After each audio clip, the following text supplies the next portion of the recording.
কিভাবে পাকিস্তান, যুক্তরাষ্ট্র ও ইরানকে যুদ্ধবিরতিতে রাজি করালো? টানটান উত্তেজনার মধ্যেও বার্তা আদান প্রদান, কৌশলী চাপ এবং উচ্চ পর্যায়ের যোগাযোগ সব মিলিয়ে তৈরি হয়েছে এই সাময়িক সমঝোতা। পুরো প্রক্রিয়ার ভেতরের গল্প জানব টেস্ট রিপোর্টে। মধ্যপ্রাচ্যের উত্তপ্ত পরিস্থিতিতে হঠাৎ করেই যে যুদ্ধবিরতি ঘোষণা এলো, তার পেছনে ছিল এক জটিল এবং নীরব কূটনৈতিক প্রক্রিয়া। আর এই প্রক্রিয়ার কেন্দ্রবিন্দুতে ছিল পাকিস্তান। সূত্র অনুযায়ী খুব ছোট কিন্তু কার্যকর একটি দল গঠন করে পাকিস্তান পর্দার আড়ালে কাজ শুরু করে।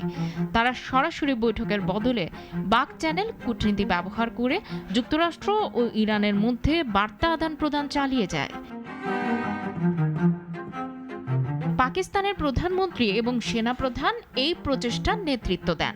একদিকে ইরানের সঙ্গে তাদের দীর্ঘদিনের সীমান্ত ও ঐতিহাসিক সম্পর্ক, অন্যদিকে যুক্তরাষ্ট্রের সঙ্গে কৌশলগত যোগাযোগ, এই দুই দিকে কাজে লাগানো হয়। বিশেষ করে মার্কিন প্রেসিডেন্ট ডোনাল্ডের সঙ্গে সরাসরি যোগাযোগ গুরুত্বপূর্ণ ভূমিকা রাখে। ট্রাম্প নিজেও আসিম মুনিরকে ইতিবাচকভাবে দেখেন, যা আলোচনাকে সহজ করে তোলে। তবে পরিস্থিতি সব সময় অনুকূলে ছিল না।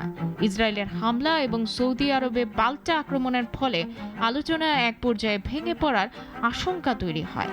তখন পাকিস্তান কৌশলগতভাবে চাপ প্রয়োগ করে একদিকে ইরানকে সংযত হতে বলে, অন্যদিকে যুক্তরাষ্ট্রকে সময় দেওয়ার অনুরোধ জানায়।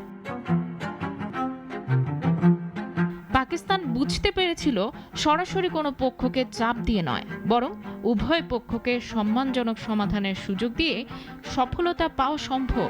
তাই তারা এমন একটি প্রস্তাব সামনে আনে যেখানে উভয় পক্ষই নিজেদের আংশিক বিজয় দাবি করতে পারে। এই প্রক্রিয়ার গুরুত্বপূর্ণ অংশ ছিল হরমুজ প্রণালী খোলা রাখা এবং একই সঙ্গে 2 সপ্তাহের জন্য সামরিক কার্যক্রম স্থগিত করা।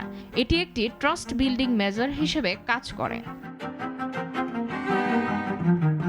রাতভর আলোচনা, বার্তা আদান প্রদান এবং উচ্চ পর্যায়ের যোগাযোগের পর অবশেষে ভোরের দিকে আসে সেই ঘোষণা, যুদ্ধবিরতি কার্যকর হয়েছে।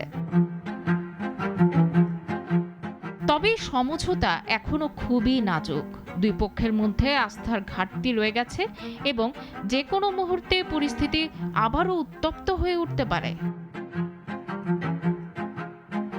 সব মিলিয়ে পাকিস্তানের এই মধ্যস্থতা কূটনীতির একটি গুরুত্বপূর্ণ উদাহরণ, যেখানে সরাসরি আলোচনার বাইরে থেকেও একটি বড় সংঘাত সাময়িকভাবে থামানো সম্ভব হয়েছে।